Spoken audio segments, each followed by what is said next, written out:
All right, come on in. Welcome to the live. Hello, Lee Howe. Hello, user 876. Hello, BB. Come on in. Let's get ready for our conversation tonight. How are y'all doing on this Friday? What are your plans other than hanging out on lives tonight? Any other plans? Appreciate some taps so other people can find the live. Hello, hello, hello.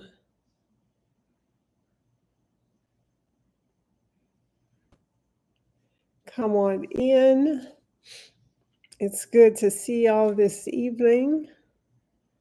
Let's have some conversations about what's going on in the Diddy trial. Well, not trial, post-trial. And this week alone, he has filed 2 post-trial motions. He filed a motion for bail, and he filed a motion for to acquit, which means he is asking the judge to reverse the jury's verdict and allow him out of jail, find him not guilty. And y'all know that is not an easy verdict. He said he filed a motion asking the judge to either let him out of jail, find him not guilty, or give him a new trial. And what do you think is going to happen with those motions? So let's talk about it. The government has responded to the bail motion. And in fact, the government has some new information in their bond motion. Hello, Simone. How are you? Glad to see you here tonight. Now, Simone, have you been going live? If you have, tell us what time so I can come support your live. No? Okay. All right. You send me a message when you're ready to go live. I want to come support your live. So come on in and let's see. Iced Rick 3, surprise you're on my FYP. Every time I comment on your post, my comment disappears. I do not delete comments. I do not delete comments. Now, TikTok will hide your comments. So they will hide comments, just like actually here on the live, sometimes the comments are hidden. And I can go in and tap on the comment so that it becomes visible. And I do that a lot. But if you're leaving comments and TikTok is hiding them, it's probably because of what you're saying. So sometimes I will check the hidden comments, and oftentimes I will approve them. But TikTok will hide your comments. So Iced Rick 3, tell us what you're saying. Simone, you said you left a lengthy message. Did TikTok hide it? I need to check this out. Diddy is a liability to release. Well, you and the government agree because the government filed their response today, and they actually have some new information in their response that they have not shared or has not been public before. And one of the things they included in their response is that the number of months, years that they believe Diddy is facing. And also they make some allegations about Diddy being violent between 2018 and 2024. Because remember, his team, his lawyers are saying he didn't have any incidents of violence after Cassie and until the incident with Jane. And the government said that is not true. So that is some new information, and the government made clear today how much time they believe Diddy should be in prison. So we're going to get into both of those things, guys. So I am live on YouTube. So if you are over on YouTube, drop a comment in the chat. Let me know what you think about what's happening. Tim Burr says, please watch Candace and Tucker Carlson's interview. I promise I'm going to finish up Candace this weekend. So this weekend, I'm finishing episode 7 and 8. So I've gotten through all the way through 6. So I'm finishing 7 and 8. I will watch the Tucker Carlson interview. So I will check that out. And there was something else I wanted to watch. Oh, her response after she received the lawsuit. So I'm going to check those things out this weekend, and then we'll have a discussion about that. But tonight we're talking about Diddy and all of the motions his team has filed this week. They have been busy. They have filed 2 motions, motion for bail, a motion to acquit, or alternatively a motion for a new trial. So let's talk about it. So the government filed their motion. So the video I posted about the bail request this week, I was wondering if the government was going to oppose the motion, or if the new administration might say, hey, we're tired of this Diddy stuff. Let him out. Well, we got our answer today. We now know that the government is opposing Diddy's motion. They are opposing his motion. They are pushing back on everything his team has said in their motion. The tone of their letter is, why are we still talking about this? I thought we were finished. Diddy, sit down. Diddy, you are going to stay in jail until your sentencing and beyond. Because in their letter, they also tell us once again how many months, the amount of time they think Diddy is going to spend in jail. Michael Jordan said, you knew they were going to do that.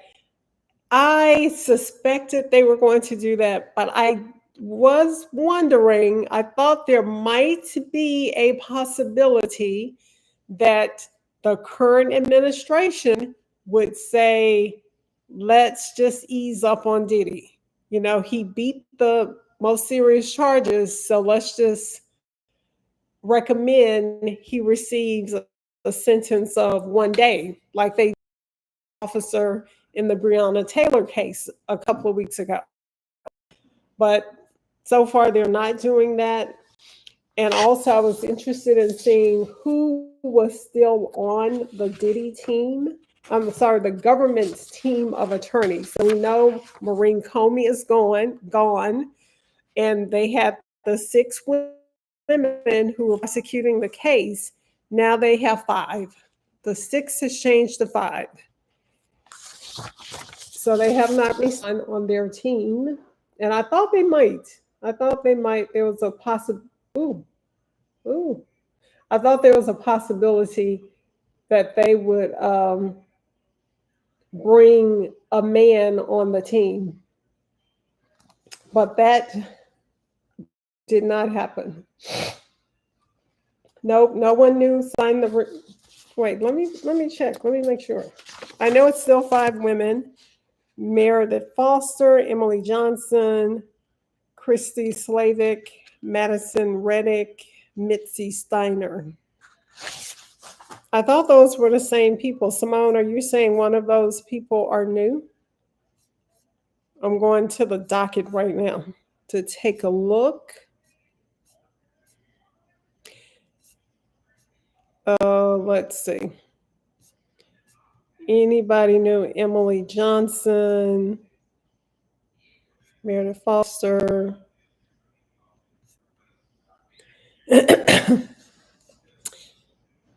One, two, three, four, five, six, seven. Nope, these are the same people. No man. Oh, no. No man signed a response. So the Jay Clayton, the man on here, that is the U.S. attorney. So whenever the U.S. attorney, assistant U.S. attorney files a response on behalf of the government, they always put the name of the person who is the U.S. attorney in the office first, and then they put underneath that their names.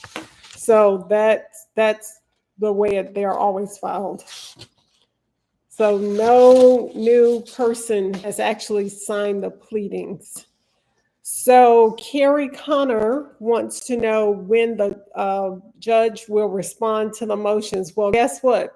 The judge actually filed something tonight. He didn't say yes or no, but he did file today on the docket. The judge did issue some instructions to the government. So the judge said to the government, he wants them by August 4th. When is August 4th? Monday? He wants them by Monday to explain the need for redactions in their letter, given the use of pseudonyms in the unredacted version of the letter. So that is what the judge said about the motion. That's all he said about the motion so far. And that redacted part is interesting because it's new information. We have not, at least I'm not aware of this information being published before.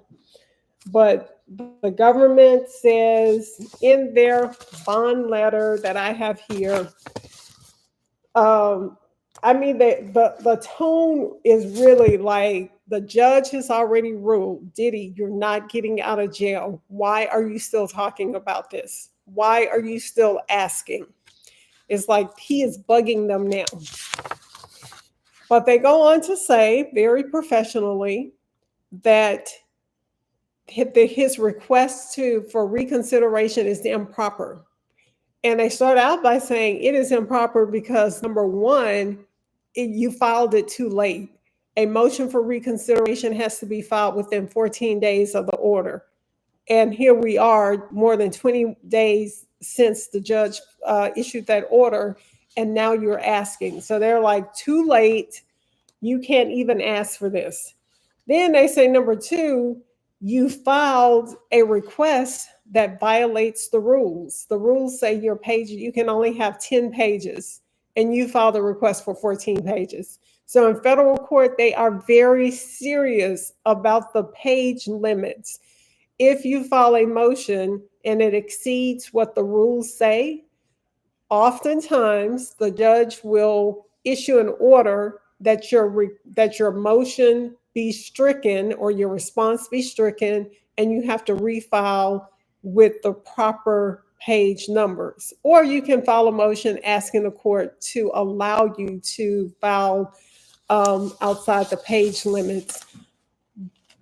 And oftentimes they will deny the request. They're like, we said 10 pages, that's all we want, 10 pages. Don't give us, 20 pages. So that's how the government started off. They're like, yeah, you ain't even following the rules, so why are we even here? But then they get into the substance of Diddy's claims, and they rebut and they forcefully push back on all the claims. And one of his main claims is that there are exceptional reasons why he should be released.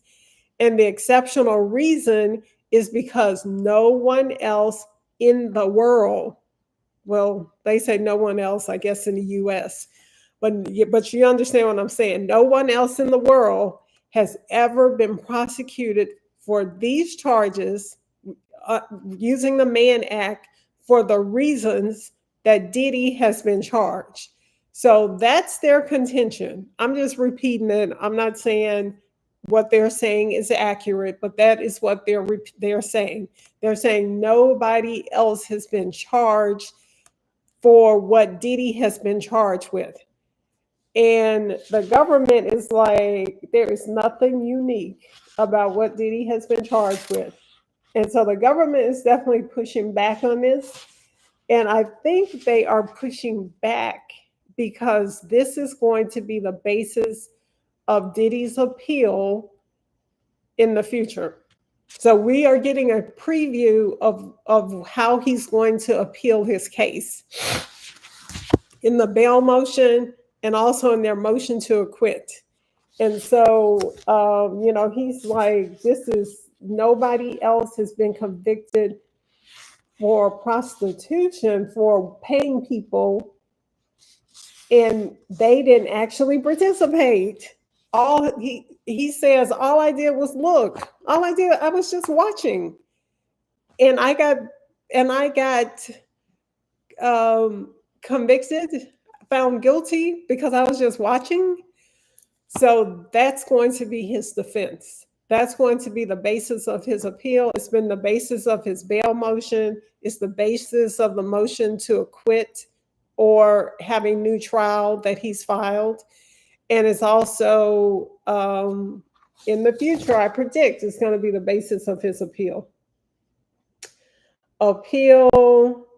He's Grill House says the paying charge was 100% proven without a doubt. Okay, but listen to this argument, guys, and y'all let me know if y'all think this is a legitimate argument or not. Give me thumbs up if you think this is a good argument, thumbs down if you think it sucks, you're not buying it.